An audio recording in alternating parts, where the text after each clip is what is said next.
Yo trabajo en Pergamino, obviamente hace muchísimos años, creo que toda mi vida trabajé en el tema de pasturas. Estamos en una zona distinta, digamos. En el caso nuestro tenemos más lluvia, pero también tenemos suelos más pesados. También los campos se nos inundan, pero el agua probablemente se vaya más rápido que acá. Tenemos barro que a veces dura más tiempo. O sea, tenemos problemas distintos tal vez.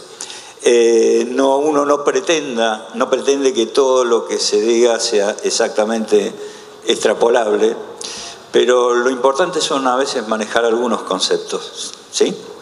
Así que mi presentación se va a basar básicamente en dos tipos de pasturas. Básicamente la ganadería está haciendo, digamos, lo que es la base pastoril, relegada a suelos de baja calidad agrícola o suelos ganaderos. Entonces, bueno, yo elegí eso. Después en las preguntas, si surge algún otro tema, con gusto lo podemos ver y si es que uno puede, ¿no? Bueno, acá hay algo que dijo hace un ratito Marcos, que se refiere a los factores que inciden en la productividad de forraje. Y básicamente el que determina toda esta cuestión es el ambiente. Es el suelo que nos dice dónde podemos poner tal o cual especie. Y por otro lado es la temperatura y la precipitación del lugar. El tema del suelo no es una cuestión menor. Nosotros venimos escuchando de la agricultura, ¿no? Manejo por ambiente, agricultura de precisión. En realidad el mayor impacto estaría en la ganadería, de manejarla por ambiente. Por suerte ya empezamos a tener números. ¿Por qué? Porque los suelos donde hay ganadería justamente son los más heterogéneos y es donde más tenemos que clasificar y trabajar por ambiente, ¿sí? Hoy en día tenemos datos ya de trabajos científicos que nos demuestran que es más eficiente trabajar por ambientes en ganadería que hacer todo un manejo homogéneo. La otra cuestión es, una vez que definimos lo que vamos a tener en una pastura, es, bueno, si queremos realmente incrementar la producción y la calidad de eso, tenemos dos herramientas: la nutrición y el manejo a través de la defoliación. Son esas dos, básicamente. Puede haber otras, pero las otras son menores en jerarquía. Y por último, si queremos meternos ya en lo que tiene que ver con la distribución estacional, tratar de cambiar un poquitito o suavizar las curvas de producción durante todo el año, tenemos una cuestión que tiene que ver con ya las variedades que sembramos y también un poquitito con la nutrición y la defoliación. Yo voy a hablar primero para suelos con limitaciones para rendimientos agrícolas competitivos, suelos clase 4, pongamos, suelos que se inundan, pero que no tienen graves problemas de salinidad o alcalinidad. ¿Qué problema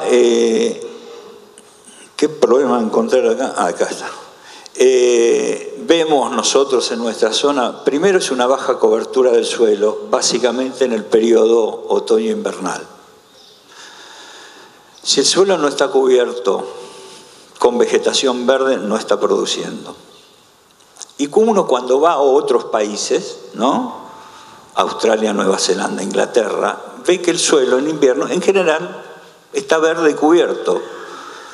No hace, bueno, este año es muy particular, pero uno no ve justamente que el suelo esté cubierto con vegetación verde para producir. Otras cuestiones que vemos son limitaciones nutricionales, los vamos a tratar, escaso contenido de leguminosas, porque no se fertiliza, ya lo dijeron, y algunos inconvenientes relacionados con el manejo. Yo me voy a centrar básicamente en pasturas de festuca alta y sus mezclas. Y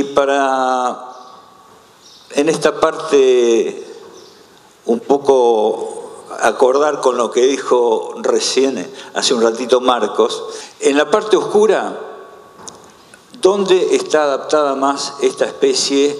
En la región pampeana húmeda. Y en los márgenes, que ustedes ven de un color más clarito, ya son los límites. Como dijo hace un ratito Marcos, digamos acá, nosotros estamos acá en General Villegas ahora, evidentemente estamos en el límite. Esta frontera normalmente está dada por la precipitación, la frontera norte por la temperatura. Esta normalmente se corre de acuerdo a si los ciclos son más húmedos o más secos. ¿Esto qué significa? ¿Que acá no se puede tener festuca? Sí, se puede tener festuca. El tema es que hay que cuidarla más. Hay que manejarla con más cuidado, hay que nutrirla mejor. Perdonan menos errores de manejo en esta zona o en esta zona que en toda esta zona donde la tipa está más adaptada.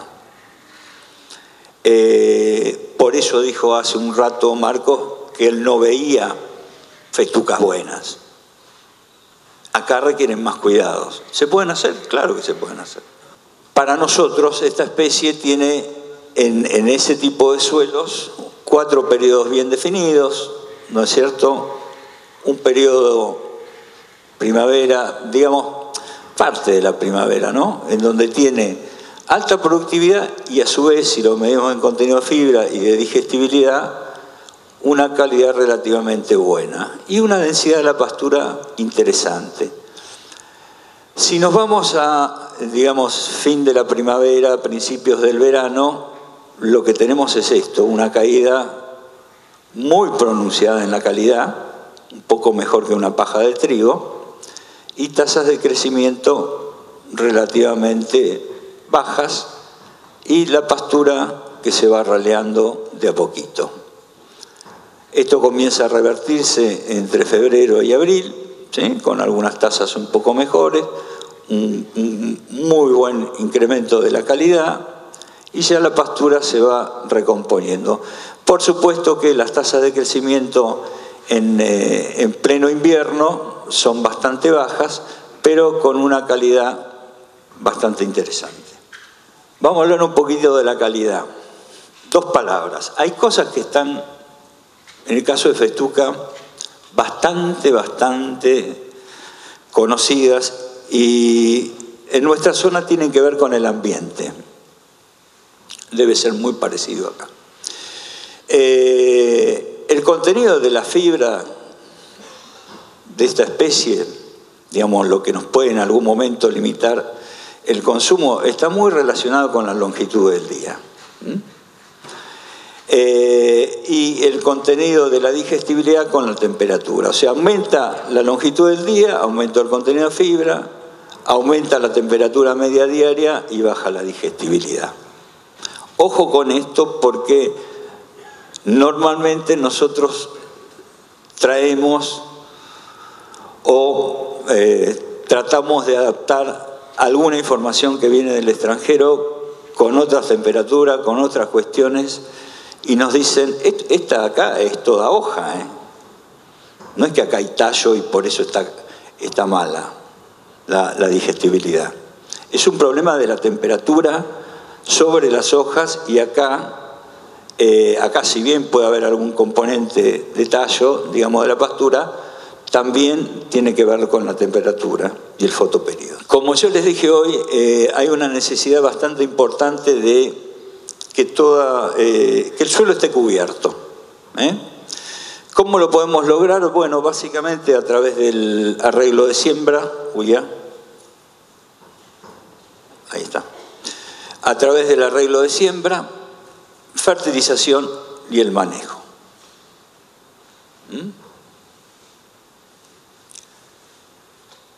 Les comento, en el caso de la festuca, es una especie que no sé si lo llegarán a notar en el fondo, pero tiene unos pequeños estolones, rizomas cortos, a veces, muy pocas veces, estolones que se ven generalmente al final del invierno, lo cual permite a veces la dispersión horizontal de la festuca, con lo cual uno esperaría que uno siembra, ¿no es cierto?, y se vaya expandiendo. Esto ocurre muy a través de básicamente los rizomas. Esto ocurre mucho en la ruta, en las banquinas.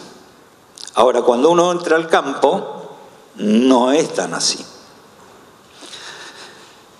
Cuando la planta, y sobre todo por este tema, por las cargas que tenemos ahora, que estamos manejando ahora, en general son más altas que en el pasado. Cuando la planta captura nutrientes, lo primero que hace es mandarlos a las hojas. En segundo lugar, los manda a la raíz. En tercer lugar, trata de crear macollos. Y en cuarto lugar, trata de hacer rizomas. O sea, prioridad de la expansión lateral mínima.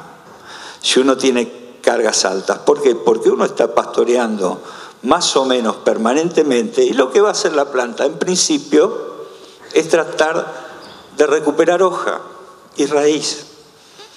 Entonces, lo que nosotros nos estamos encontrando es que sembramos una festuca, vamos al quinto año y todavía está en la línea marcadita y la tipa no se movió de ahí.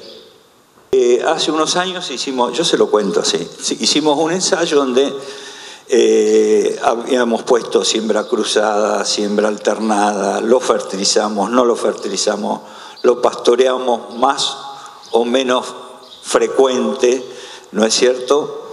Es un ensayo que duró unos 4 años. Creo que acá hay un colega que trabajó en ese ensayo también, lo estoy viendo. Y llegamos a esta conclusión. Yo no voy a darles todos los datos del ensayo, están disponibles para el que los quiera, pero si nosotros sembrábamos en forma cruzada, o sea, ¿no?, una siembra y después cruzábamos. Si le aplicábamos nitrógeno, porque si no la festuca no produce. Y si lo pastoreábamos convenientemente, ¿sí?, con un pastoreo frecuente, nos daba que con esa tecnología podíamos aumentar unos 62 kilos de carne por hectárea por año, cubriendo más el suelo. Ese es el tema. Ahora, atenti, es todo esto junto. Uno puede sembrar, no sé, alternado, cruzado, surcos más estrechos, más anchos, pero si va a hacer cualquier cosa con el manejo del pastoreo, da todo lo mismo. Es todo esto junto. Otra forma de aumentar la productividad es a través de la fertilización o la nutrición, llamémosle. Acá hay 3 preguntas. ¿Con qué, cuándo y cuánto? Vamos a tratar de ir contestando algunas cuestiones. Los nutrientes más difundidos son el fósforo y el nitrógeno. Hicimos una serie de ensayos que abarcó Villegas, Lobos, Bolívar, Pergamino. Y la verdad, no tuvimos mucha respuesta en gramíneas a fósforo. Y cuando el suelo entrega poco. Esa es digamos, lo más racional. Y obviamente, de acuerdo a cada sistema productivo, cuando el dueño del campo dice, me estoy quedando corto de pasto. La pastura empieza a crecer ahora, fin de agosto, principios de septiembre, en general. ¿Sí? Las gramíneas perennes empiezan a tirar en esta época. El suelo en esta época está frío todavía. O sea, no entrega mucho nitrógeno que digamos. Entonces, 2 situaciones. Tenemos, por un lado, una alta demanda y por otro lado una baja oferta del suelo. Ese es el momento en que uno puede pensar que si uno fertiliza va a encontrar una respuesta más favorable. Ojo con la fertilización. Yo les voy a... Es una herramienta para aumentar la productividad del pasto, pero bueno, la primera pregunta que uno tiene que hacerse es si lo voy a utilizar y cuánto necesito. Después la respuesta es segura. Personalmente creo que hay...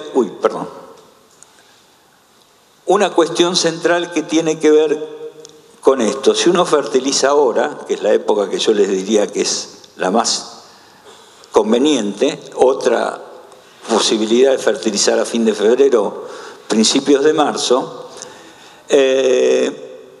ustedes ven acá tres curvas, estos son promedio de 4 años, la más bajita es nitrógeno 0, la del medio es 75 kilos de N, distribuido en 2 aplicaciones, una a fin de agosto y una a fin de febrero, y la otra es el doble, también aplicado aquí y aquí. El efecto... ¿Ya? Mira vos.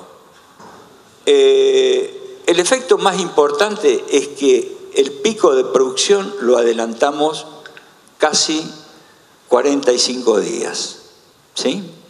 Y después ya se diluye. La otra cuestión que tienen que saber es si fertilizan en otoño pensando que van a tener pasto en invierno, les digo que no. Lo que van a tener en invierno es material muerto. O sea que si fertilizan en esta época del año es para usarlo acá. Si no, la tasa de senescencia en esta época es altísima. El efecto de la fertilización, para ponerlo de otra forma, es básicamente un pulso. Uno fertiliza a fin de agosto y acá tiene la capacidad de carga, ¿no? Con 0, 60 y 120 kilos de nitrógeno por hectárea por año. Ustedes fíjense, ¿no? En octubre, con la fertilización más alta, pudimos tener hasta casi 6 equivalente vaca. Con la otra dosis un poco más, 4,5 y poco más de 3. Ahora, si nos vamos a diciembre ya el efecto desapareció. O sea, o lo aprovechamos acá o se fue. Ese es el tema de la fertilización con nitrógeno. Respuesta hay, pero hay que usarla. ¿Qué es lo que podemos obtener? Vamos a los números directamente. Esto, bueno, es un promedio de 2 años, sin nitrógeno, con una carga de 1,9, justo la que dio hoy Marcos, ¿no? Para pasturas promedios de festuca. Mira vos, coincidimos con esto. 420 kilos de carne por hectárea. Si le agregamos 100 kilos de N, aumentamos la carga, nos vamos a 582 kilos y con 200 kilos de N nos vamos a esta productividad en pasturas de festuca, básicamente por un aumento en la carga, ¿no? Acá está expresado como animales, nosotros invernamos normalmente, ingresan de marzo a mayo, depende de cuándo vengan del campo de cría que tenemos en 25 de mayo, y están hasta el año siguiente, ¿no? Esta es la carga en kilo de peso vivo por hectárea. No hay grande diferencia en aumento de peso, el tema está acá, en que aumentamos la carga. Este es el aspecto, no sé si lo llegan a ver, pero sin nitrógeno una pastura no produce, les aviso, nada, siempre está como latente. Y estas son las imágenes, son del mes de octubre del 2007, que lo habíamos fertilizado con 60 o con 120 kilos de nitrógeno. La diferencia que ven ustedes acá es porque eran distintas parcelas dentro de un pastoreo rotativo, ¿no? Vamos al número. A ver, es un número general, producto de muchos experimentos, de la zona, de Córdoba, del sur de la provincia de Buenos Aires, pero algo hay que tener como para tomar alguna decisión. Lo que nos da a nosotros es, si fertilizamos a fin de invierno, nosotros necesitamos 1,5 kilos de urea para producir 1 kilo extra de carne. O sea que, si fertilizamos con 100 kilos de urea, más o menos tendremos unos 60 kilos más de carne, ¿sí? Si dividimos la fertilización entre principios de otoño y fin de invierno, como la fertilización de otoño es menos eficiente, ya el número se va un poquitito más para arriba. Así que si uno quiere comparar relación insumo-producto, este es un número aproximado. Acá no usamos, yo esta parte la voy a pasar porque el trébol blanco creo que en la zona no es muy importante. Lo único que les quiero decir que para nosotros el trébol blanco implica una productividad de carne similar a fertilizar con 100 kilos de N. Por lo tanto, para nosotros es muy importante mantener leguminosas en la pastura. En este tipo de pasturas lo que nosotros tenemos que darle es de comer nitrógeno, o con urea o con alguna leguminosa al lado. Ustedes fíjense que en otros experimentos de hace muchos años, la productividad de tener una festuca con trébol da resultados similares, casi poco más de 500 kilos de carne por hectárea por año. Un concepto, esto es general, cuando uno no utiliza la pastura a tiempo, se pierde eficiencia en el sistema. ¿Por qué les digo esto? Esta curva de acá es así, se ve así. Esto es la producción de materia seca, y esto ustedes lo pueden medir en tiempo o a medida que la pastura se va cubriendo, ¿no? El suelo, entre 70 y 95, en la medida que se va acumulando la suma térmica, que vamos acumulando temperatura, o un poco más trabajoso calcular el índice de área foliar. Esto es así, es la productividad que va alcanzando la pastura dividida por el tiempo. Llega un momento que estamos en el óptimo y después ese promedio empieza a bajar. Cuando empieza a bajar, cuando ustedes ven que una pastura cubrió totalmente el suelo, unos días después se alcanza el máximo de productividad. En otoño el tema es distinto, porque esa curva se cae muy rápidamente cuando la pastura prácticamente cubrió el suelo. Ahí hay que usarla inmediatamente. ¿Por qué? Porque empieza a morirse el pasto muy rápidamente y a una alta tasa, ¿sí? Esto es una cuestión de tamaño de las hojas. O sea, ¿por qué en primavera tenemos más tiempo para darle a la pastura?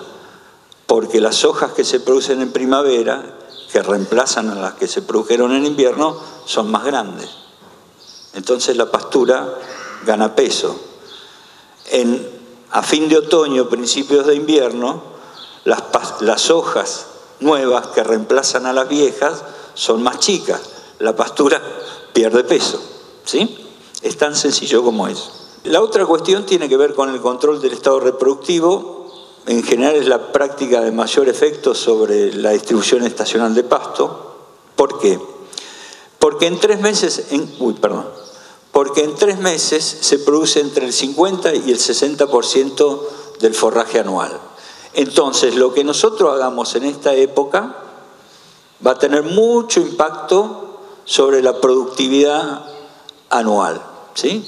Si nosotros suprimimos el estado reproductivo en pos de tal vez querer ganar un poco más de calidad, lo que probablemente es bajar mucho la carga.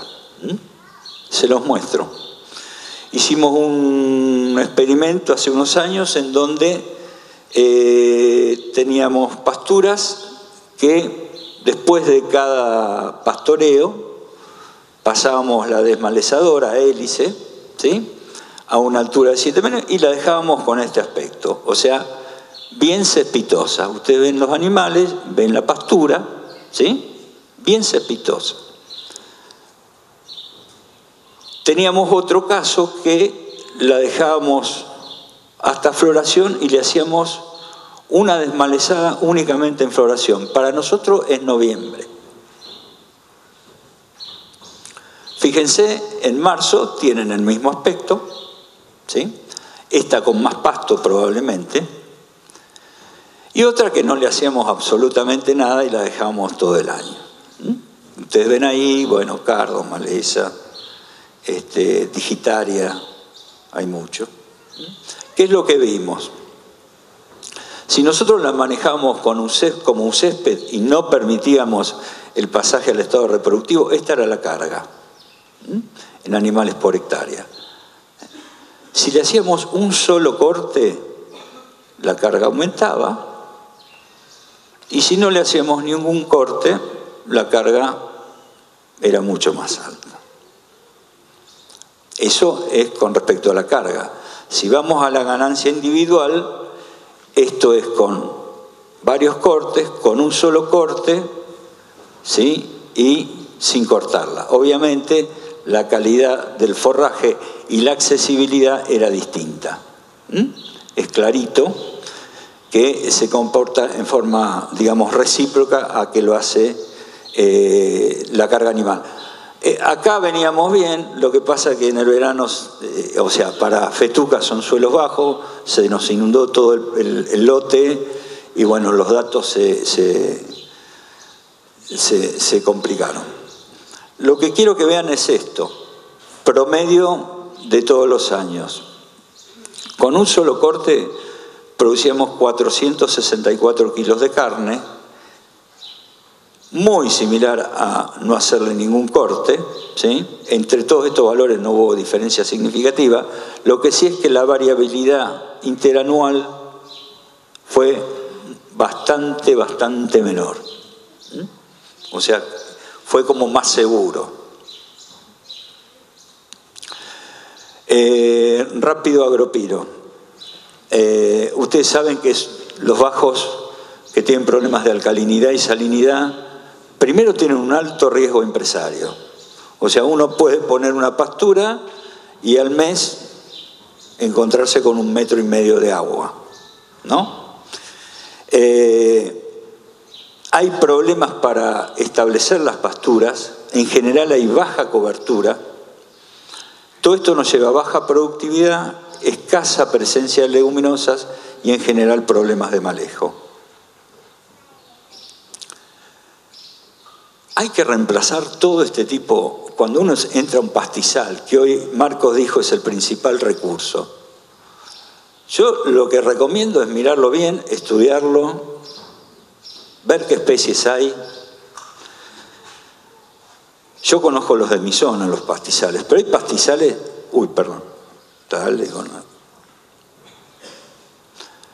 Hay pastizales muy buenos. Esto está tomado cerca de Rafael Obligado, esto es Botriocloa, no se ve bien, ¿no? Las cosas esas oscuras son novillos. Este es un pastizal donde abunda el pasto miel. A ver, cuando uno tiene esta situación, no hay que reemplazar nada.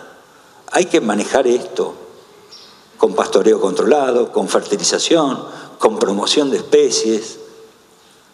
De eso podemos hablar mucho, no es el tema. El tema viene cuando nos encontramos con esto, pelo de chancho puro, que hoy por hoy está seco, productividad baja, recontraestacional. Ahí sí podemos intervenir, ¿sí? Entonces, lo primero que hay que hacer es ver qué tenemos. Después vemos si lo manejamos o lo reemplazamos.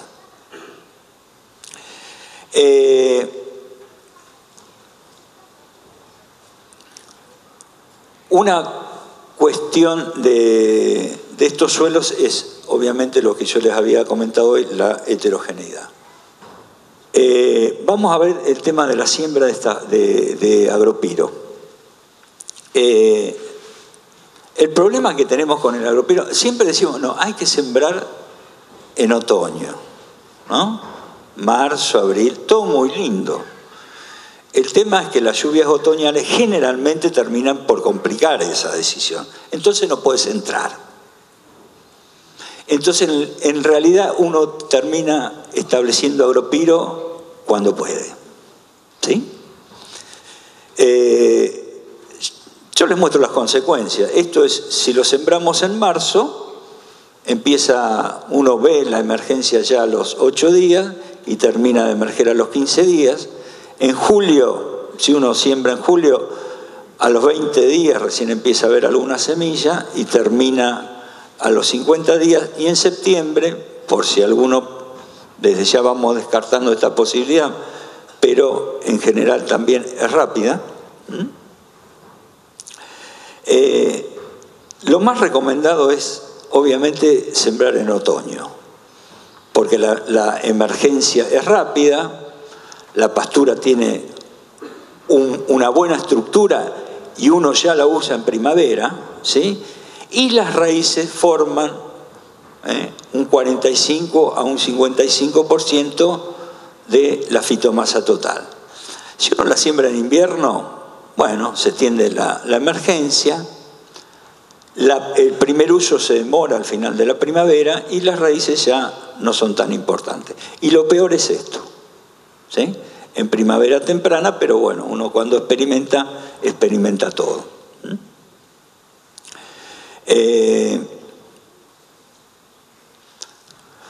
Otra cuestión es, bueno, no puedo entrar, siembro al voleo.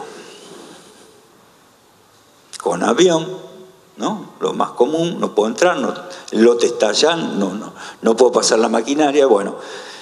Y emerge, y sí, en alguna pezuña, en alguna grieta, donde hay cobertura, emerge. Ahora, la eficiencia es baja, les aclaro, va a tardar mucho tiempo hasta que tengan una buena pastura. ¿El agropiro tiene resiembra natural? Sí, poca, pero tiene.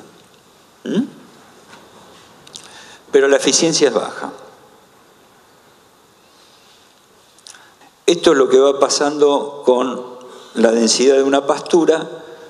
Si yo siembro 100 semillas por metro cuadrado, 300 semillas o 500 semillas. Que pueden ser 10 kilos, 30 y 50 tranquilamente. Si yo siembro 100 semillas, al final todas, al cabo de 2 años y medio, más o menos convergen en la misma densidad. Porque si siembro mucha densidad, hay un raleo, y si siembro poca densidad, en general hay resiembra o se van agrandando las matas.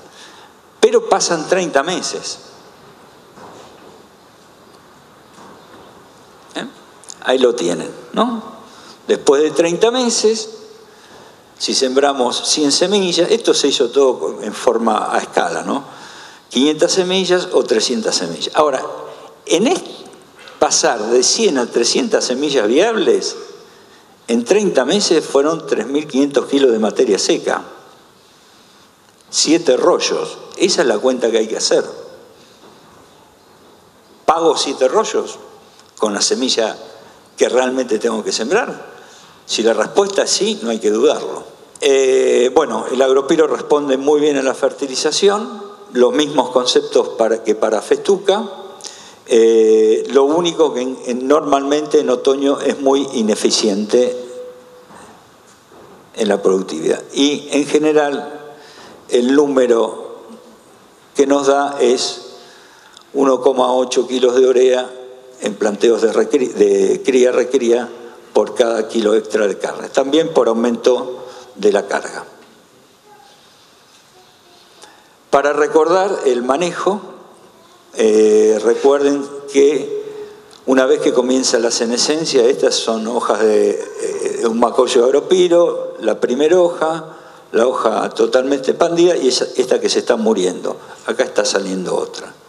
Le medimos en alguna oportunidad la digestibilidad y fíjense que la hoja muerta peor que una paja de trigo. Entonces lo que hay que tratar de evitar justamente es de acumular material muerto. El agropiro está verde en invierno. Ahora, si ustedes piensan que va a crecer, les digo que no. Produce en primavera y produce un poquitito en otoño. Eso es lo que produce. ¿Y por qué no produce en invierno? Bueno, simplemente porque si uno, por ejemplo, hace un pastoreo el 31 de mayo, por decir algo, recién va a tener 3 hojitas nuevas el 4 de septiembre.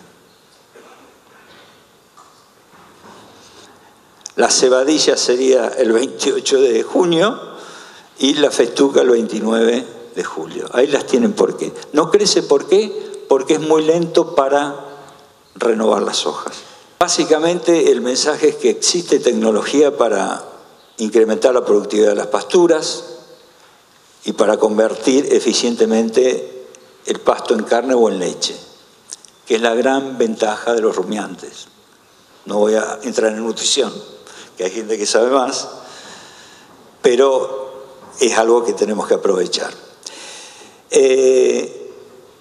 Hoy por hoy, ya sea en una pastura de agropiro, de festuca o de alfalfa, podemos aumentar 4.000 kilos de materia seca de lo que estamos produciendo en promedio.